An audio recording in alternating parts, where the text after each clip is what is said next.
Kirsten, where I'm standing near the Flora Trailhead in Spokane Valley, this part of the Spokane River typically flows a few feet high, possibly up to my waist.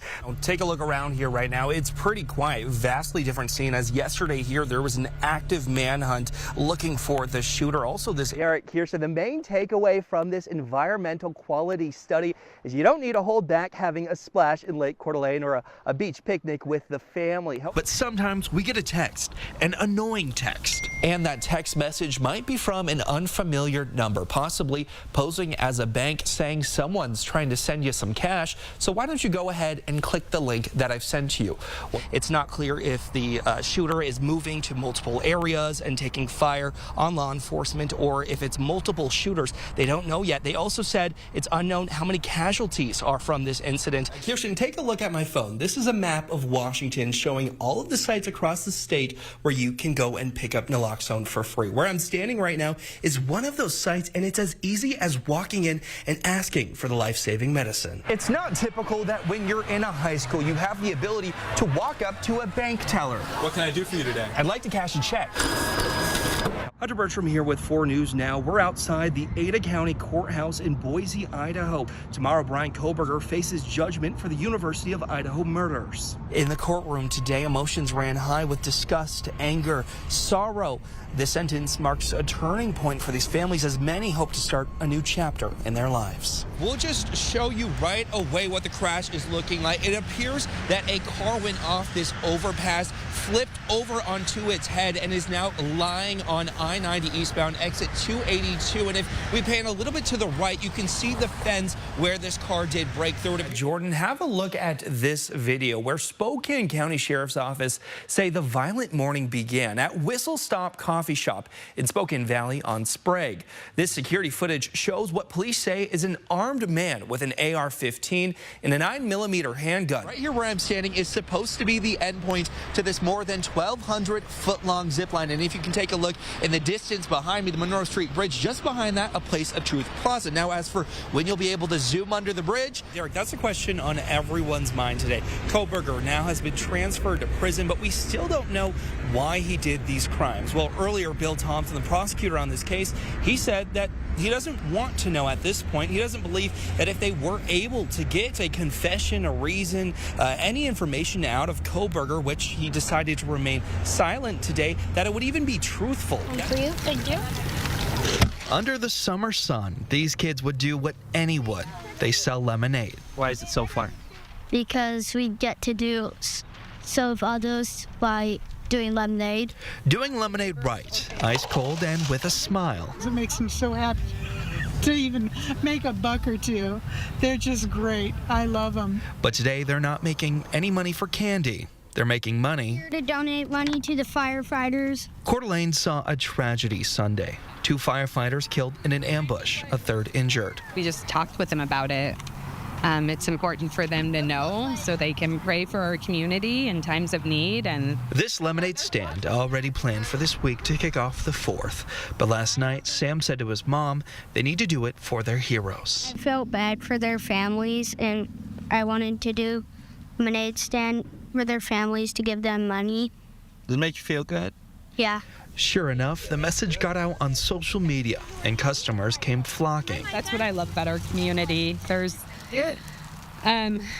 always unity, there's always beauty. Shortly after the boys started selling lemonade, a special guest arrived. Coeur d'Alene Fire Chief Tom Greif. Can I buy some lemonade? Actually, I'm really thirsty.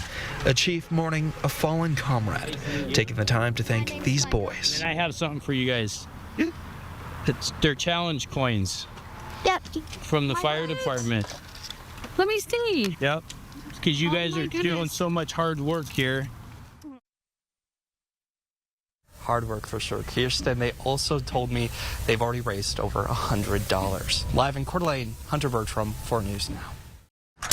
For the past 6 years, Ben and his wife, Shayna Strogan, have unlatched their wood splitter, slicing heavy logs into manageable pieces for people like Irene Radford. You know, I don't know what I'd do without him because my husband passed away 3 years ago.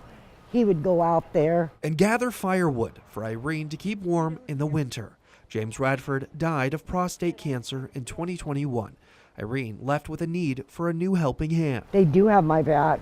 What do you feel in your heart? I feel blessed. I really do. It gets hard in the community, and we try and bring that together to providing free heat to these elderly and disabled, be able to get the community together and work as one unit. Ben leads this challenging mission with the support of the Bertram Lions Club, his wife, and community members. Splitting wood using a chainsaw and swinging the axe can all be hard, but imagine doing that like this. Ben is 90% blind. I loved sawing when I was a kid. I've done it my whole adult life, all the way up until I was blind, and it's not something I wanted to stop. And he didn't. Now he's in charge of getting this massive stack of timber into the homes of people he feels so close to. Me knowing that I needed help, especially when I started going blind, I needed a lot of help. And being able to have that community that wrapped around me, he says, is something he could never repay. It feels great, honestly, because with my husband and I, and with the Lions Club, he needed help. We got help through the Lions Club. Now here we are returning that back to the community. So for Shayna, Ben, Irene, and the Lions Club, this timber mission goes beyond keeping homes warm. It's a way to connect, kindling new warm hearts. In Bertram, Hunter Bertram, 4 News Now. Are you okay? That's the last text Ashlyn Couch sent to Madison Mogen the day of the murders. It's not easy for her to talk about, but she agreed to this interview because she says it's time to change the focus of the murders. An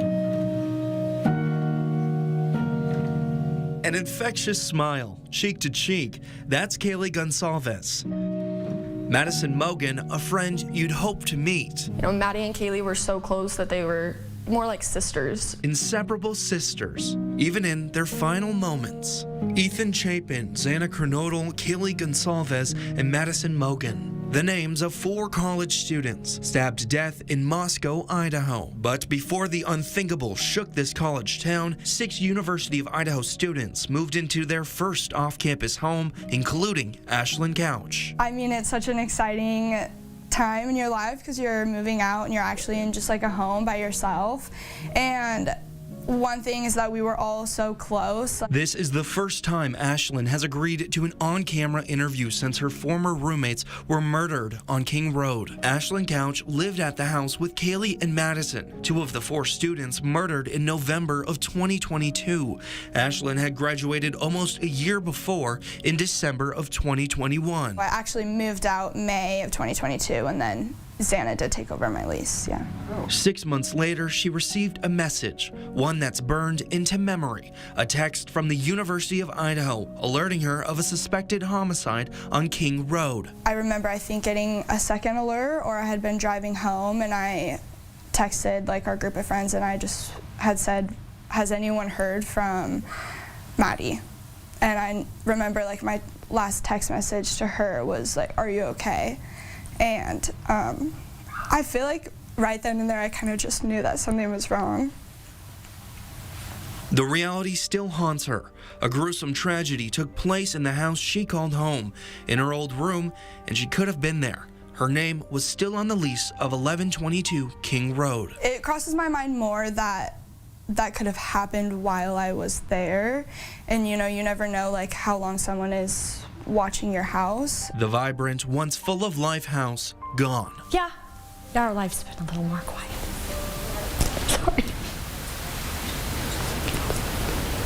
It's taken time for this mom and daughter to process their grief. They say that time heals all wounds, but that is not true. More than a year after their deaths, they are making a promise to the roommates taken too soon. I want to do more. I want to, you know, spread some kind of message and start something, help people, you know, just do something more with this life that we are grateful to still be living. Ashlyn plans to raise awareness through the Made with Kindness Foundation about what happened and educate students on social media safety. The goal is to impact every student worldwide and to be cautious, even when college can seem so carefree. Horrible people are going to do what they're going to do. It's not anything that they could have done, and they absolutely did nothing wrong. Have people look at this and look at their name too in a positive light. Forever and always, Maddie and Kaylee will be with Ashlyn, spreading kindness through her beating heart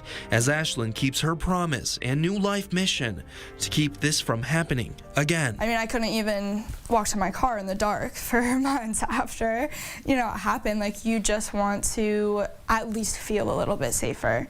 And if we can help college students do that and just create more awareness upon that and just help them feel a little bit safer knowing that something like this had happened, I think is helpful in any way. In all, Ashlyn lost her closest friends in a home that housed her favorite memories.